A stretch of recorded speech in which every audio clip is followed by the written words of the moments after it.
Olá, viva! Cá estamos então para mais uma edição da Bancada Litoral. Já sabe que sempre ao fim de semana cá estamos para analisar sempre que possível os jogos do Varzim e também do Rio Ave. Connosco em estúdio, como sempre, temos João Couto. João, olá, viva! Muito boa tarde. Vamos começar por falar do Rio Ave e de um jogo que o Rio Ave não foi feliz.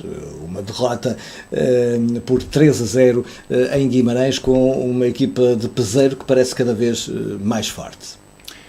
Dá de facto essa ideia de uma equipa que sofreu uma chicotada psicológica há relativamente pouco tempo, cerca de um mês, e portanto começa a dar alguns frutos, essa alteração técnica no plantel vimaranense. Agora, o que não se esperava é que um resultado de 3-0, que no fundo, é um resultado pesado para uma equipa do Rio Ave, que já lhe vimos fazer bem melhor e com melhores comportamentos fora de casa. 3-0 de facto dói, digamos, embora não belisque muito em termos de tabela classificativa. O Rio Ave manteve o quinto lugar, 43 pontos, mas agora tem a companhia do Marítimo. O Marítimo chegou lá também com os mesmos pontos, Marítimo que empatou com o Estoril, e portanto há uma dupla naquele quinto lugar que pode ser apetecível, consoante o desenrolar e as posições que as equipas acima do quinto lugar vão ocupar em termos de tabela classificativa. Portanto, ainda há muita coisa para ser disputada, muita coisa em aberto, muita decisão, mas o que é facto é que fica de facto esse resultado negativo do Rio Ave.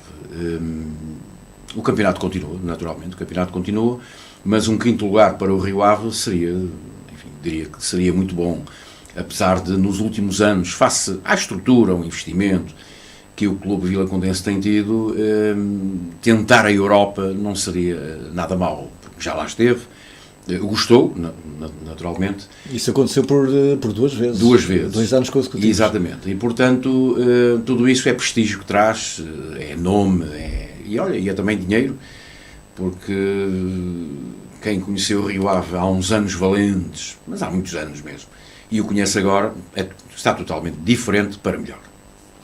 Isso quer dizer que houve também uma aposta por parte da direção do Rio Ave, se calhar da autarquia também, de toda a comunidade vilacondense em redor do clube.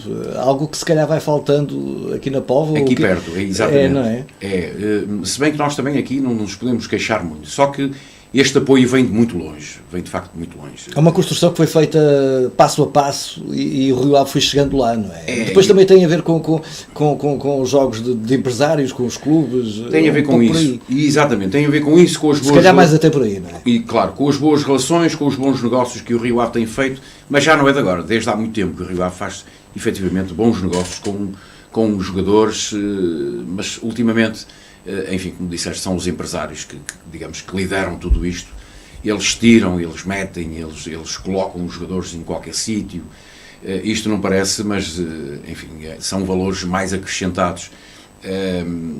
Se nos lembrarmos, por exemplo, do caso recente do Ederson, onde o Rio Ave descobriu o Ederson e depois o promoveu e chegou ao Benfica e hoje está em Inglaterra, como sabes, esse foi dos melhores negócios que o Rio Ave pôde fazer, não é? E, portanto... Mas foi preciso andar à procura, motivar os jogadores, dar-lhes a oportunidade, fazê-los aparecer, e eles também, por seu lado, também, através do trabalho que desenvolvem, também procuram dar nas vistas, digamos, procuram-se fazer à vida, e naturalmente muitos deles acabam por ter sorte, não é? Sorte por via também do trabalho que executam. Agora, mérito do Rio Ave de alguém que andou a ver a escolha de um jogador, de um guarda-redes, de um central, de um ponta de lança, e que depois chega a uma Primeira Liga. Quem é que não quer jogar numa Primeira Liga? E essa é, de facto, a grande montra do futebol. O jogador depois aparece, tem mercado, digamos, tendo mercado, com o empresário, tudo é mais fácil para o jogador e também para os clubes.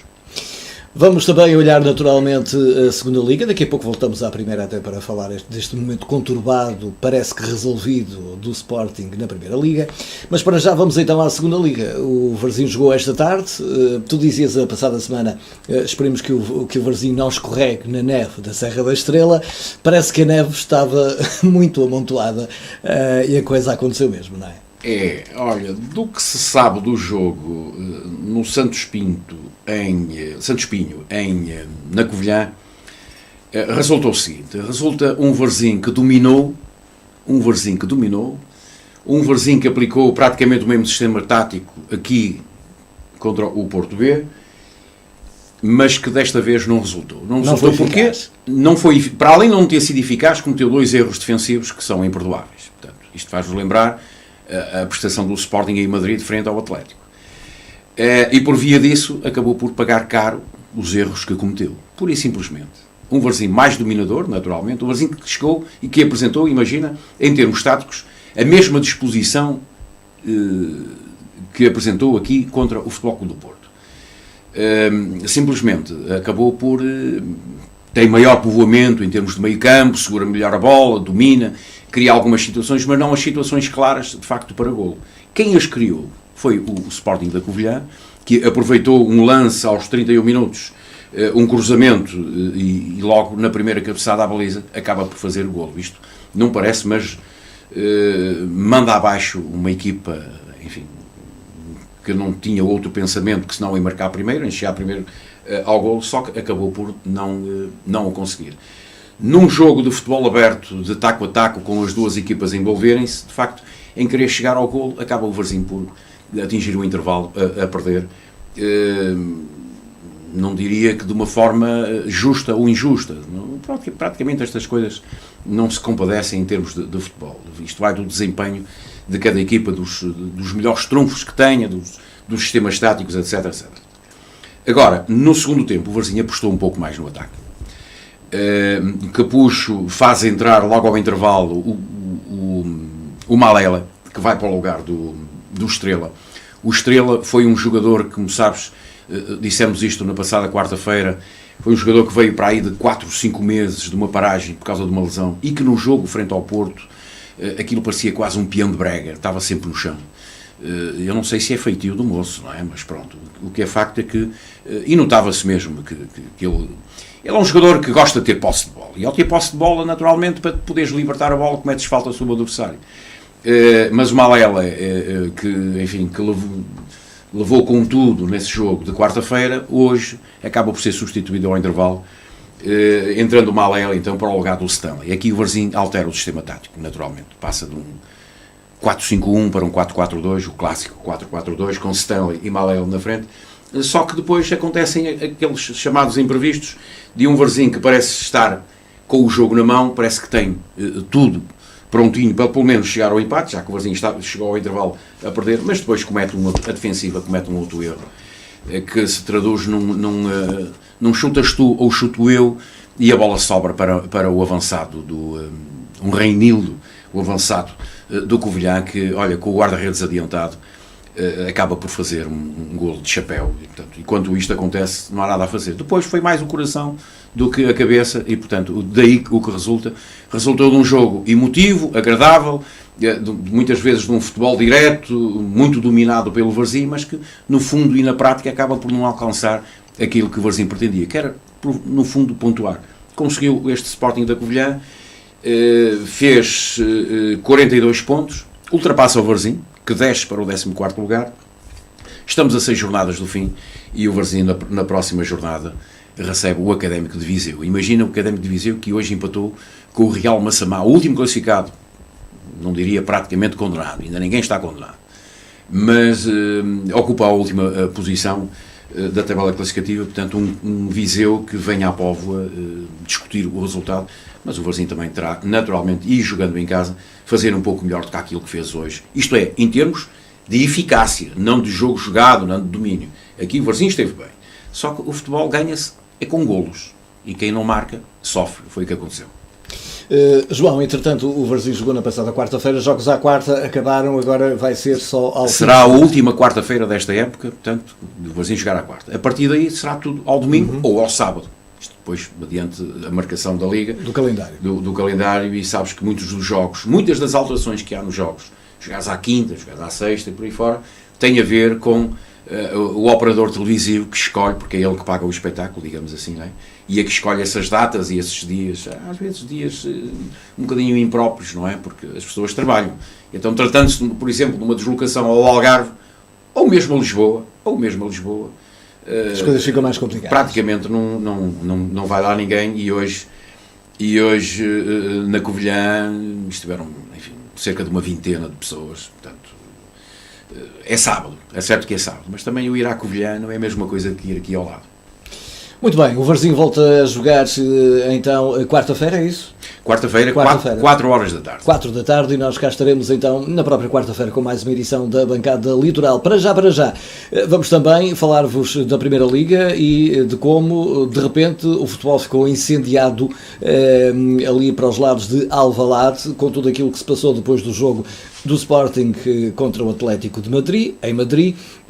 As palavras de Bruno Carvalho, presidente do Sporting, no Facebook, a resposta também no Facebook, ou pelo menos no Instagram, nas redes sociais, por parte dos jogadores do Sporting, à hora que fazemos este programa, portanto, final de tarde de sábado. Aquilo que se sabe é que Jorge Jesus, afinal de contas, vai mesmo poder contar com todos os jogadores, apesar de suspensos, que não o foram, por Bruno de Carvalho, que terá voltado atrás, ou não, a ver, vamos no final da época.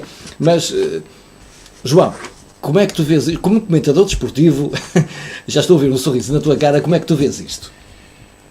Olha, Rui, deixa-me dizer duas coisas relativamente a um caso destes.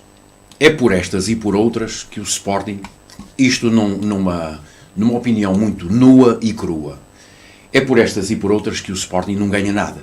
Não tem ganho nada. Ou seja, não tem ganho títulos. E já lá, eu creio que caminhamos para 17 ou 18 anos. É por estas e por outras. Consegue, naturalmente, às vezes, uma taça aqui e ali, uma taça de Portugal, uma supertaça, uma taça da Liga recentemente, mas quanto ao resto do resto, praticamente nada. A mola real, o objetivo real de um clube grande é sempre o campeonato. Agora, vir nesta altura, com uma tempestade destas, sobre um plantel dito profissional, e é profissional. O que aconteceu, acontece aos melhores. Nós já vimos o que aconteceu em Madrid. Acontece aos melhores. Até eu, que na altura estava a ouvir o relato, e quando o avançado do Sporting falha aquela oportunidade, e depois de ver as imagens, de facto, salta-nos tudo. Somos portugueses, salta-nos tudo. Queríamos que efetivamente o Sporting, pelo menos, marcasse um golo. Agora, este tipo de situações, Rui, são tratadas dentro de quatro paredes. Não se pode vir para a praça pública com um caso destes. Isto só traz duas coisas. Primeiro, a imagem do clube é beliscada. Portanto, coisa que não devia ser. Segundo, coloca em causa todo o profissionalismo de um plantel. Portanto, não ajuda nada a estabilizar o... Não ajuda nada à estabilidade.